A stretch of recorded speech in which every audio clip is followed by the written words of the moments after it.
Hola a todos, muy buenas noches, deseando que se encuentren muy bien. Bienvenidos al sexto Congreso Internacional Online de Psicología Integral. Hoy tenemos desde el Ecuador el psicólogo Jimmy Condoy, que es del Ecuador.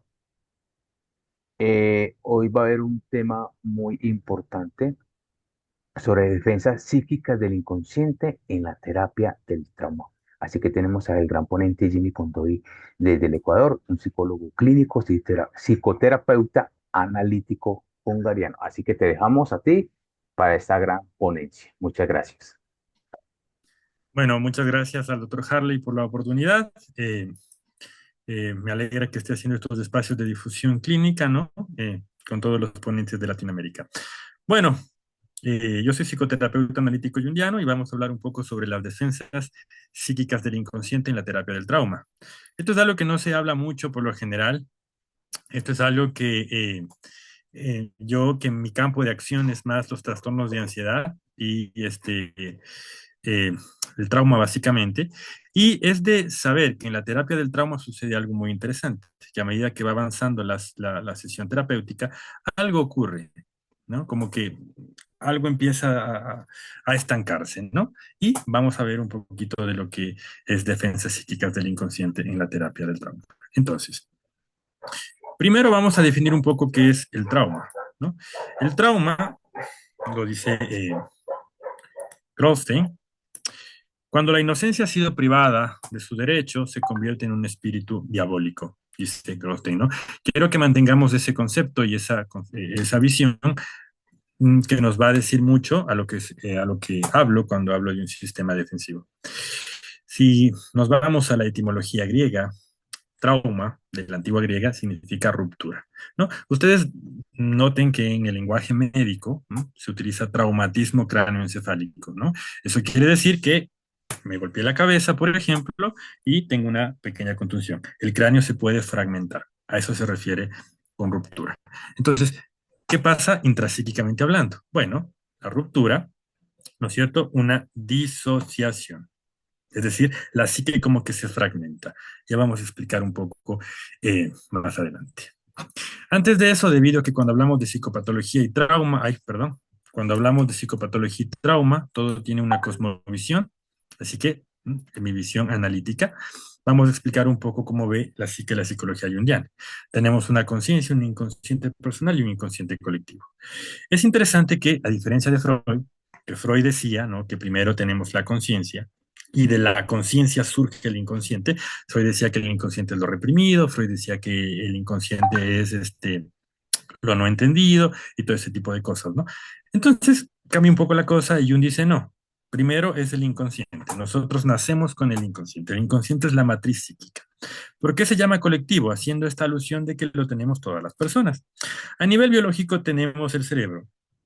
Todos tenemos el mismo órgano, el cerebro. El mismo cerebro puede tener variaciones, sí. Hablamos a veces de que el cerebro del hombre y de la mujer no son iguales, hablamos a veces pues de que con las neurodivergencias, el autismo cambian ciertas cosas, pero per se el órgano es el mismo. Entonces Jung decía, en la psique tiene que pasar algo similar. Nacemos con el mismo sustrato intrapsíquico, por eso se llama inconsciente colectivo y de ahí surge la conciencia. Es importante tener este concepto porque cuando hablamos de defensas en la terapia del trauma, muchas veces hablamos solo de defensas de la conciencia del ego. Todas las defensas que las describió Freud, sublimación, negación, desplazamiento, proyección, siempre hablamos del ego, pero se nos olvida de que el inconsciente, como es el sustrato de vida psíquica, tiene su propio sistema defensivo, ¿no? Entonces, es importante tener estos dos conceptos, ¿ya? El ego, que es el centro de conciencia, la conciencia es con lo que yo me relaciono con el medio externo, ¿no? Esto es conciencia. Ahorita, en mi ventana, mientras les doy esta ponencia, está haciendo frío, ¿no? Mi conciencia está recibiendo el frío, pero mi centro de conciencia, que es mi ego, está aquí, ¿no? Entonces, es muy importante estos conceptos para entender lo de el sistema defensivo. Bien, eh, Carlos Byton, que es un psiquiatra y es un analista junguiano, aclara algo muy importante y que tenemos que evitar psicopatologizar lo normal, ¿no?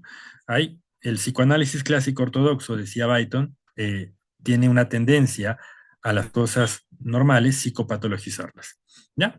Y la OMS también, con su concepto bastante idealizado de salud, como que no da espacio para las heridas.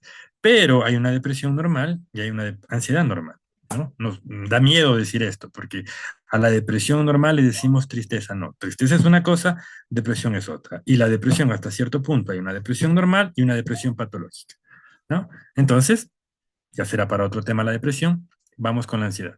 Si yo veo la definición del DSM-5, ¿no? Del Manual de Diagnóstico y Estadístico de Trastornos Mentales, nos dice que la ansiedad es una respuesta anticipatoria de una amenaza futura. O sea que la ansiedad tiene una misión, que es proteger el sistema psíquico. Sabemos la ansiedad, ¿no? Nos gusta una chica, queremos acercarnos a la chica y tengo miedo, no sé qué me va a decir. Se activa la ansiedad como una respuesta protectora de introspección para alertarme y ver lo que yo puedo hacer. Ahora, si la ansiedad está muy fuerte, muy poderosa, trastorno de pánico, etcétera, quiere decir, en términos analíticos, que está protegiendo demasiado. Y si está protegiendo demasiado es porque obviamente debe haber algo que tiene que proteger. Entonces ahí es cuando hablamos del sistema defensivo sélfico. Self es para la psicología junguiana el arquetipo central, el arquetipo que regula toda la vida psíquica, ¿no? Entonces Kalshed, que es quien desarrolla esto del sistema defensivo sélfico, aunque analistas junguianos anteriores como Michael Fordham, por ejemplo, ya daban ciertas pautas, ¿no? Él habla de un sistema defensivo a nivel intrapsíquico, ¿no? Entonces, vamos un poco hacia allá.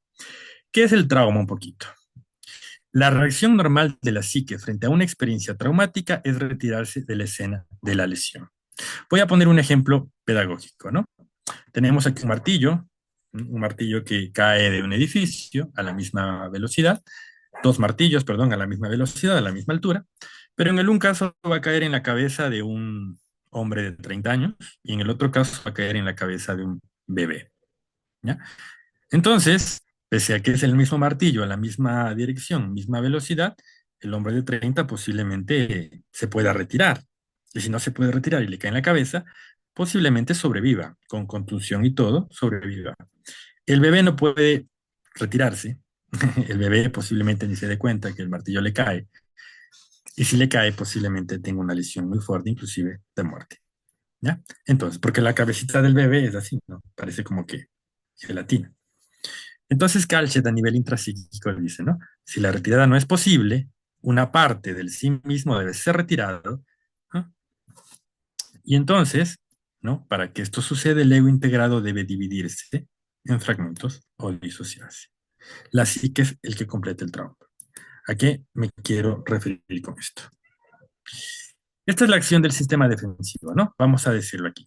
Esta es nuestra psique humana, ¿no? Y en esta psique humana, esta flechita viene siendo el trauma. Pónganle ustedes el trauma que quieran. Abuso, golpes, hay un millón de traumas y también cada psique, como es diferente, cada cuerpo es diferente, cada uno interpreta lo que significa trauma, ¿no? Más allá de las definiciones. Y obviamente mientras la edad es más temprana es mucho más fuerte, porque recuerden que nosotros no venimos con la conciencia va creciendo del inconsciente y es la conciencia, la piel, la que soporta el trauma. Entonces imagínense que sin piel les agregan sal, es terrible. Entonces, cuando los traumas son más tempranos, no hay un ego que haga que enfrente, sino cae directo en el inconsciente. Por lo tanto, se activa este sistema defensivo. Entonces viene este trauma y esta es la psique. ¿Qué es lo que hace la psique? El sistema defensivo redirecciona el trauma. A ver, usted acá, señor trauma, venga para acá. Y se va a quedar aquí. Para que no afecte a toda la psique, va a afectar este pedacito. Como este pedacito queda afectado, entonces el sistema defensivo tiende a fragmentar. Aquí hay una fragmentación intrapsíquica, se va acá, se aísla y le coloca barreras. Barreras defensivas, barreras sélficas intrapsíquicas, que es lo que va a causar esta disociación. Entonces la personalidad queda incompleta, dice Kalshed, queda completa para que sea funcional. Este pedacito de acá es funcional, es el que va a ir a la escuela, va a ir a la universidad, va a trabajar y se va a hacer coaching, qué sé yo, va a empezar a funcionar en el mundo real. Pero hay una parte que está escindida, hay una parte de la personalidad que está desintegrada, que está amputada, por lo que la personalidad no se siente completa. Carlos Bayton, psiquiatra y analista junguiano, a esto, utilizando la antiguo lenguaje psicoanalítico freudiano lacaniano, le llama esto fijación, pero desde la visión junguiana. Quiere decir que esto está oculto en el inconsciente. Llega un momento en que esto quiere salir y tiene que salir. Y de ahí la frase de Kronstein, ¿no? Esto se vuelve demoníaco. El sistema defensivo se encarga de que esto no se integre. Porque ¿qué implica integrar? Implica que yo logre conectar e integrar la experiencia traumática. Y eso es doloroso, eso es duro. Así que el sistema defensivo lo puede interpretar como retraumatización. Y es una lucha constante en la terapia de trauma, ¿no? El terapeuta intenta que esta experiencia se integre y el sistema defensivo quiere que no se integre. Y esto es bastante poderoso. Pero esto sigue operando desde el inconsciente, obviamente, ¿no? Se puede ver, como decía Freud, compulsión y petición, hay patrones que se repiten, se puede ver ansiedad de inconsciencia total o parcial. La gente tiene ansiedad, pero no sabe por qué. Llegan pacientes a consulta, ¿no? Tengo ansiedad, tengo pánico y no tengo idea de por qué, pero se siente el efecto del pánico. Eh, trastornos psicosomáticos, somatomorfos, y un montón de cosas. Pero aquí es importante entender que es el sistema defensivo el que evita que haya esta integración, porque quiere protegerme. Entonces Winnicott, Kalshet hacen esta paradójica, ¿no? Hay un ángel interno que me protege haciendo daño, un ángel oscuro. Para entender un poco más de esto, esta frase es de Hillman, de su libro Reimaginar la psicología. En la práctica junguiana, las palabras sombra, yo, ego, ánima, ¿no? Y similares hacen referencia a componentes estructurales de la personalidad. Estas estructuras básicas se imaginan siempre como personalidades parciales y la interacción entre ellas se imagina mejor en la ficción que la física. Más que un campo de fuerzas, cada uno de nosotros está en un campo de relaciones personales internas en una común interior. Es como si dentro de mí existiera un cuerpo político, ¿no? Para la psicología junguiana, la psique está llena de personalidades secundarias de manera metafórica. Jung decía, unidades funcionales de la psique son los complejos. De hecho, en un inicio, antes de llamarse psicología analítica o psicología profunda, se llamaba psicología de los complejos, ¿no? Jung decía, bueno, los complejos están en el inconsciente personal. Los complejos tienen energía psíquica y hasta cierto punto un cierto grado de autonomía.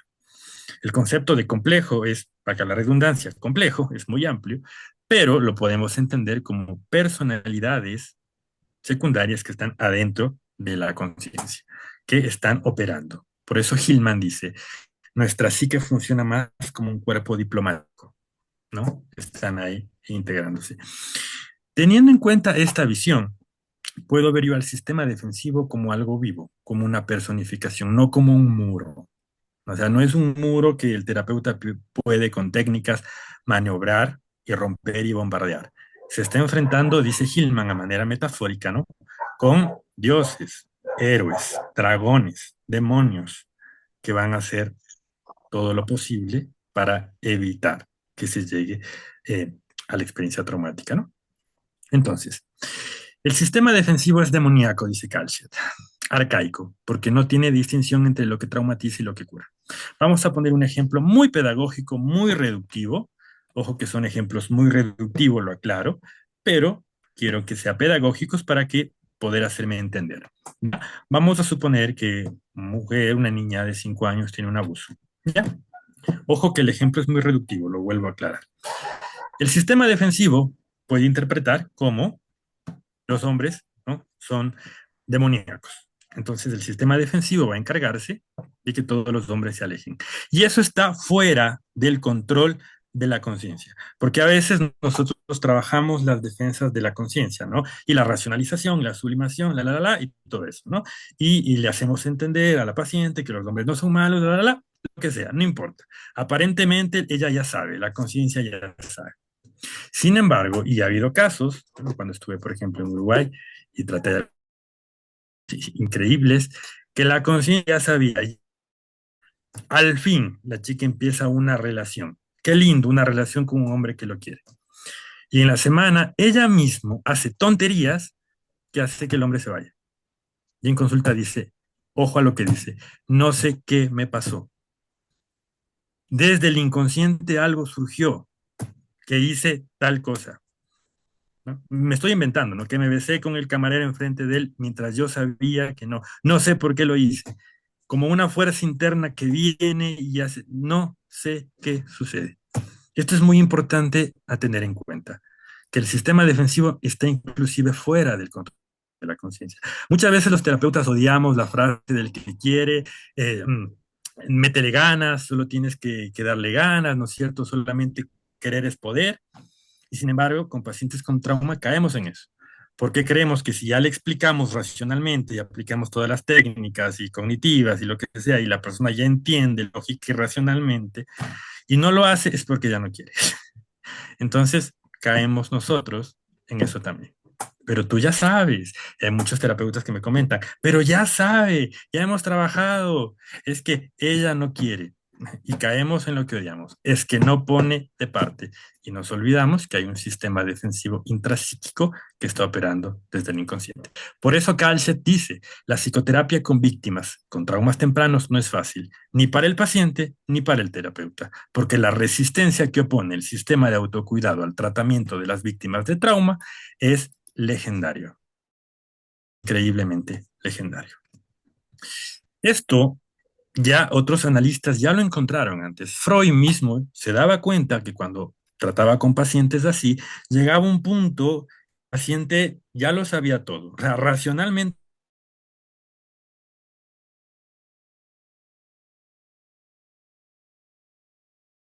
interno.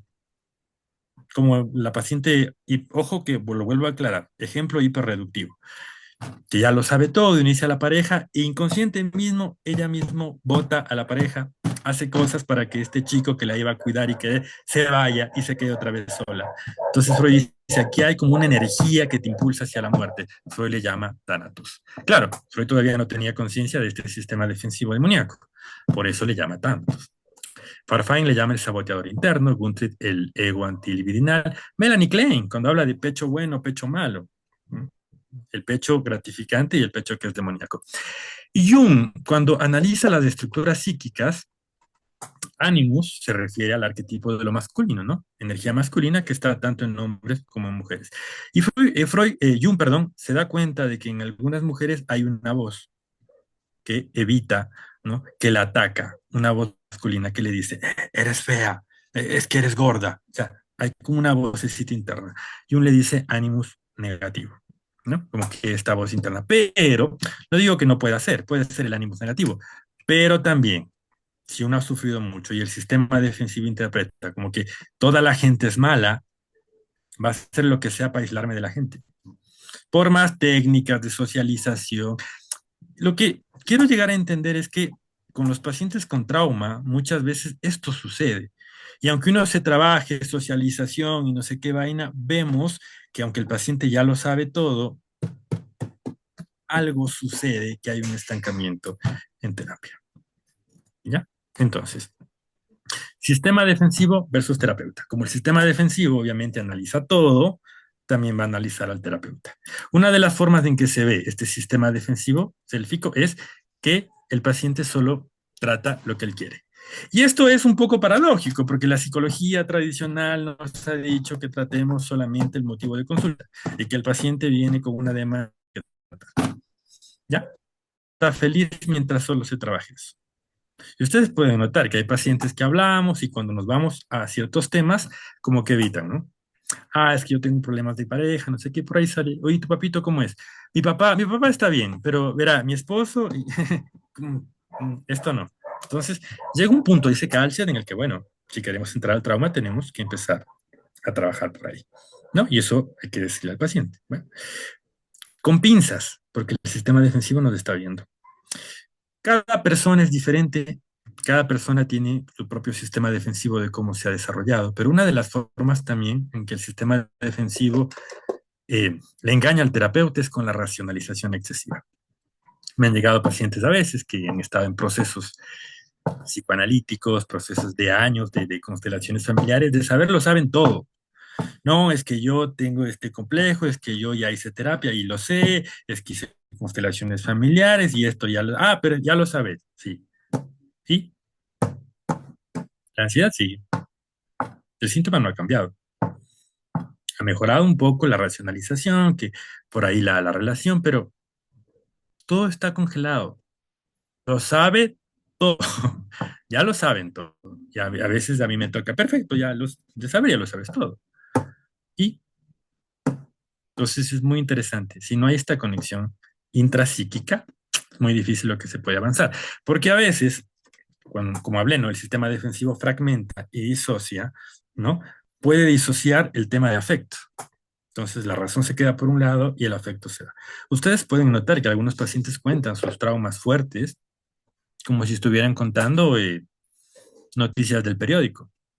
Ah, es que me pegaban mucho y me abusaban. ¿Eh? Emoción cero, afecto cero. Está desconectado, está disociado. Y si yo me voy por esta vía de racionalización y le explico y no sé qué, ah, qué bien, ya lo entiendo, perfecto, lo entiendo. Pero esto sigue ahí. Pasa a veces, y me ha pasado a mí en consulta terapéutica y local se también lo menciona, que cuando el paciente, el terapeuta ya empieza a estos núcleos traumáticos, cuando ya después de algún tiempo de terapia, paciente y terapeuta dicen, bueno, ya estamos entrando a los núcleos, el sistema defensivo empieza a activarse y empieza a mandar señales de demoníacas, ¿no? Les voy a mostrar un sueño de Kalshet, la psicología ya analiza los sueños, que Kalshet dice, este es un sueño clarísimo donde aparece el sistema defensivo. Antes de ir, ¿no? Todos los elementos que aparecen en un sueño, Jung decía, son parte de la personalidad de una persona. Los sueños no son signos, son símbolos, ¿no? No es que yo sueño con una vaca y por lo tanto te casas mañana, no. Es una fuente inagotable de simbolismo, ¿no? Es un poco, hay que aclarar. Entonces, del sueño de Kalshet es el siguiente, de un paciente de Kalshet, ¿no? Que está en su libro, justamente, Sistema demoníaco en los pacientes con trauma. Este sueño aparece cuando Kalshet con una paciente ya logra entrar un poquito al núcleo. Después de un año y algo más de terapia, tratando lo que la conciencia quiera, porque ojo, tampoco no digo que esté mal, ¿no? Hay que tratar también lo que la conciencia, de hecho, obviamente, si la conciencia quiere trabajarlo es por algo, pero llega un punto en que hay que pensar entrar, ¿no? A esto. Y cuando Kalshet con la paciente logra entrar un poquito, aparece el siguiente sueño. Estoy en mi habitación en la cama. De repente me doy cuenta que me he olvidado de cerrar con llave las puertas de mi apartamento. Oigo que alguien entra en el edificio de abajo, camina hacia la puerta de mi apartamento y luego entra. Oigo los pasos que se acercan a la puerta de mi habitación y luego la abre. Un hombre muy alto, con una cara blanca, como de fantasma y agujeros negros en lugar de ojos, entra con un hacha. La levanta sobre mi cuello y la baja. Me despierto aterrorizada. ¿Mm? Los sueños se analizan siempre con el paciente y terapeuta analizamos sueños, por eso en psicología junguiana no interpretamos sueños, analizamos sueños, ¿no? Una diferenciación, y después, bueno, Kalshet cuando menciona todo, ¿no? Dice, este es el sistema defensivo, este hombre con el hacha diciendo, si usted se sigue acercando a este núcleo traumático, yo aquí la mato. Esto es algo muy fuerte.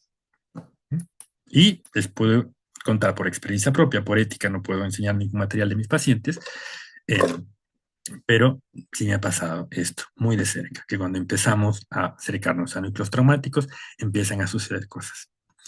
Como dentro de la psicología junguiana se habla de la sincronización, un concepto que Jung lo desarrolló con Wolfgang Pauli, premio Nobel de Física en ese entonces, ¿no? La sincronización, que son los eventos acausales no significativos, es decir, hay un punto, que son unos mundos, decía Jung, donde psique y materia se unen, por lo que la psique también influye en la materia, que es el concepto de sincronización más amplio. Y hay casos interesantes, ¿no? Paciente que por traumas o lo que sea no quiere ir ojo que es otro ejemplo reductivo, ¿no? No le gusta ir a discotecas porque le da miedo. Lo trabajan en terapia después de años, el paciente al fin se decide, va a la disco y ese día salta en esa discoteca. Paciente que no quiere salir, que está encerrado, no sé qué, al fin se anima a salir, ese día lo asalta. Es muy interesante. Y como por el concepto de sincronización, ¿no? Diríamos, eso no es al azar. Mala suerte. Ese es un sistema defensivo, demoníaco, que nos quiere proteger, haciéndonos daño. A ver, la gente es mala. Usted se me tiene que quedar en casa encerradito. ¿no? Es muy legendario, como dice Kalset, ¿no? Muy legendario. Vamos a hablar un poco de los cuentos de hadas para explicar un poco más de manera pedagógica. En la psicología junguiana los cuentos de hadas se analizan como si fuera un sueño, ¿ya? No es que yo analizo Blancanieves para ver la personalidad que tiene o La Bella y la Bestia, Síndrome de Estocolmo, no.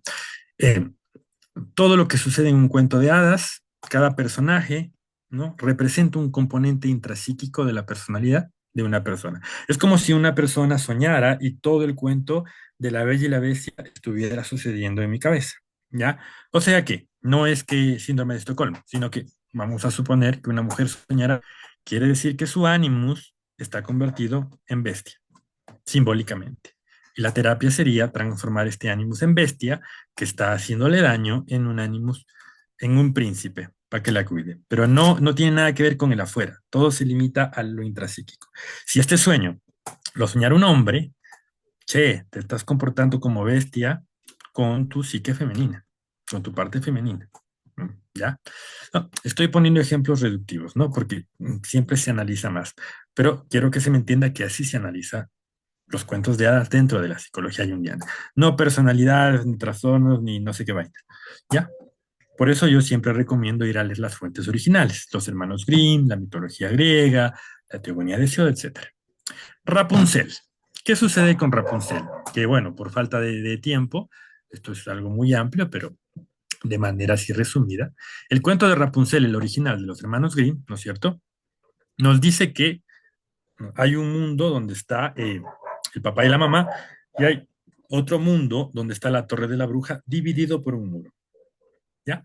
Intrapsíquicamente vemos ahí lo que sucede en la terapia con trauma, ¿no? Hay una disociación, hay dos mundos separados, y hasta que estos dos mundos no se vuelvan a conectar, está esta fragmentación, ¿no? ¿Qué es lo que conecta? Pues bueno, los papás cambian a Rapunzel por una lechuga. Eso es lo que sucede en el cuento de Rapunzel. Entonces, ¿qué hace la bruja? Agarra y hace esto. La coloca en esta torre, que simbólicamente aquí hablamos, ¿no es cierto? Defensas intrapsíquicas. ¿Ah? La agarra y la mete en una torre. Rapunzel, ¿qué está haciendo dentro de la torre? Está feliz. Ella ni cuenta, ni bola de lo que pasa en el mundo externo. Y eso es lo que sucede. Sin embargo, nuestra psique, nuestro inconsciente tiene ese potencial de crecimiento. Entonces llega un punto en que surge esta necesidad de integración. Sucede, en Rapunzel, ¿se acuerdan? Que el bebé viene, les escucha, sube y se enamora. Rapunzel, por azares del destino, por casualidad, que no es casualidad, le dice a la bruja que hay un príncipe, la bruja se enoja. La bruja que le estaba protegiendo, la bruja se enoja.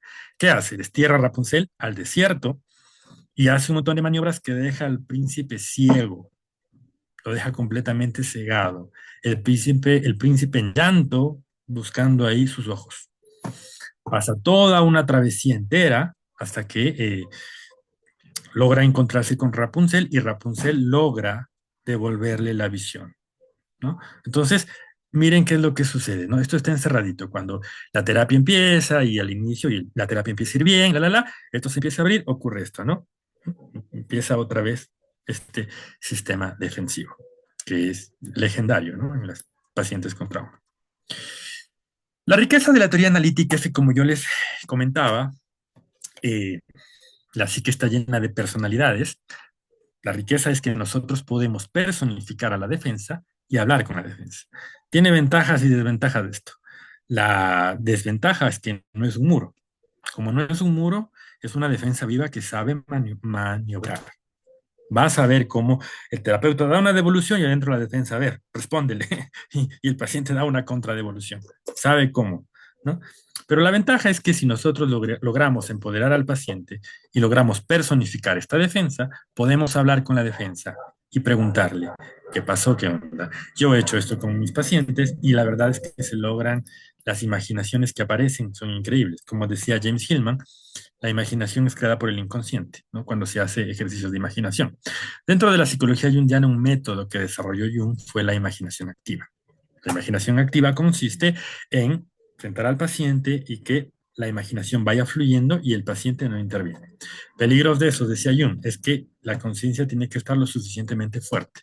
Porque si no, ahí pueden salir cosas. Es como hacer a manera de broma, ¿no? Una leve psicosis, ¿no? Porque el inconsciente sale.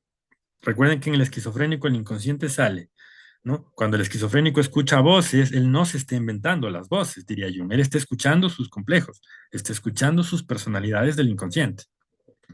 ¿Ya? Eso es lo que pasa con la esquizofrenia. ¿Ya? Entonces, con la imaginación activa hacemos que el paciente haga eso, pero de manera contenida. Ahora, cuando la conciencia todavía no está fuerte, y generalmente el inicio de la sesión, al inicio de la terapia, en la primera gran fase de la terapia nunca es así, porque primero nos toca fortalecer la conciencia, ¿no? La psicología junguiana uruguaya, Argentina y Chile, la del Cono Sur, desarrolló otros métodos desde la imaginación, pero más contenida. Una de ellas es la fantasía guiada, el ensueño dirigido. Básicamente aquí es el terapeuta ingresa en la imaginación con el paciente y va haciendo algunas direcciones. No se deja así al azar, pero el terapeuta también ingresa.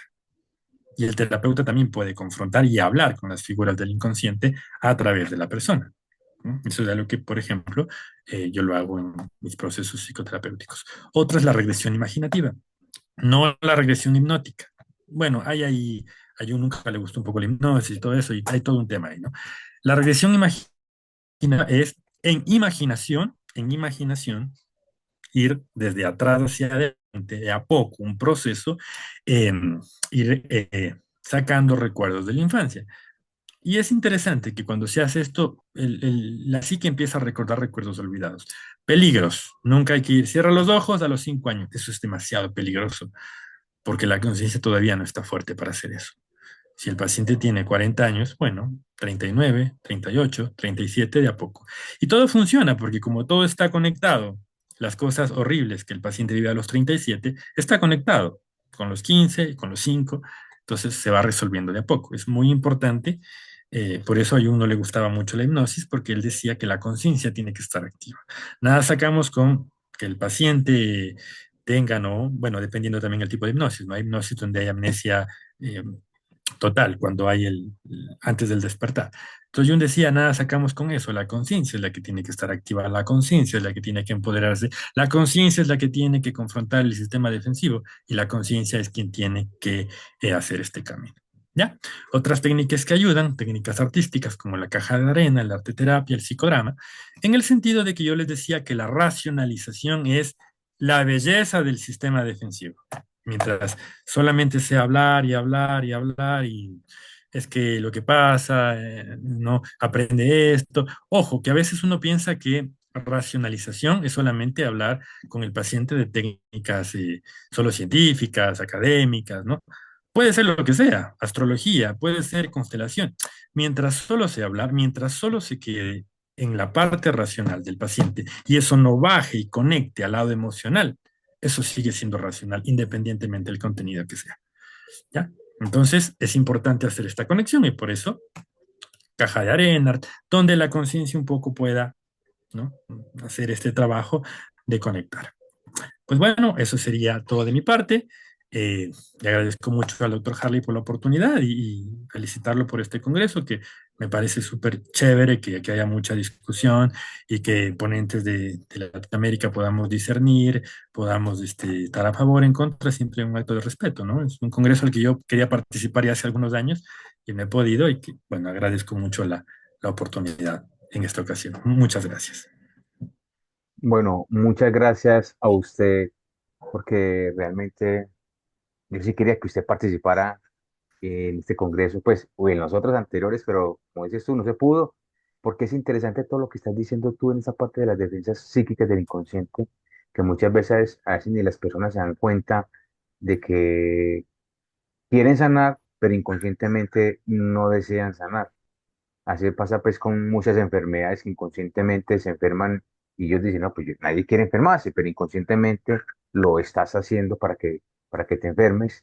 Y eso es una información para mí muy valiosa para que aquellas personas que tengan alguna enfermedad eh, psicológica, cognitiva, emocional, pues sepa saber sobre estos temas y saber el por qué quiere sanar realmente, pero inconscientemente no quiere sanar o le dan oportunidades de hacer cosas, pero no las deja como pasar y no se da cuenta. ya cuando digamos que ya es demasiado tarde. Listo. Bueno, yo veo que en el chat dice que si puedes dar el teléfono o tu correo ahí, pues ahí lo pueden ver o para que contactarlo a usted, para que me imagino que para alguna terapia o alguna cosa necesita esa persona que se llama Angélica. Sí, bueno, ahí está en pantalla, y si no, ya transcribo otra vez el chat. Ahí está, ¿no? 093 935 4948. ¿Hay otra pregunta? Bueno, No sé si nos da tiempo para responder. no, ya un minutico y de pronto queda muy largo y se mocha, entonces ya queda así. Pero ahí dice, ¿cómo la conciencia se debe relacionar con ese sistema defensivo? Bueno, básicamente, primero la conciencia tiene que entender que hay un sistema defensivo y que obviamente con la imaginación activa, eh, esta negociación, decía Jung, siempre hay que negociar con el inconsciente y hay que, bueno, ir abriendo estos caminos para poder hacer esta integración. Bueno, como lo dijo el doctor Harley, es mucho más amplio, pero para que no nos quedemos con, pues esa sería la respuesta micro, ¿no? A través de la imaginación, hablar con el sistema defensivo y decirle, quiero sanar, oye, dame permiso. Ok, sí, así es. Bueno, mi estimado Jimmy Condoy, le agradezco mucho su tiempo, le agradezco mucho este espacio que usted nos brindó a todos. Espero que puedan compartir este tema interesante para que otras personas, porque para mí es un tema nuevo, a pesar de que yo sé varias cosas, y este tema es poco lo que se ve por ahí. Entonces, muchas gracias, que tengan una excelente noche. Nos vemos ya en la próxima sesión, pues lastimosamente ya tendría que ser mañana, porque el ponente que seguía pues no se pudo conectar. Entonces, pues esperamos a todos. Muchas gracias. Muchas gracias a ustedes.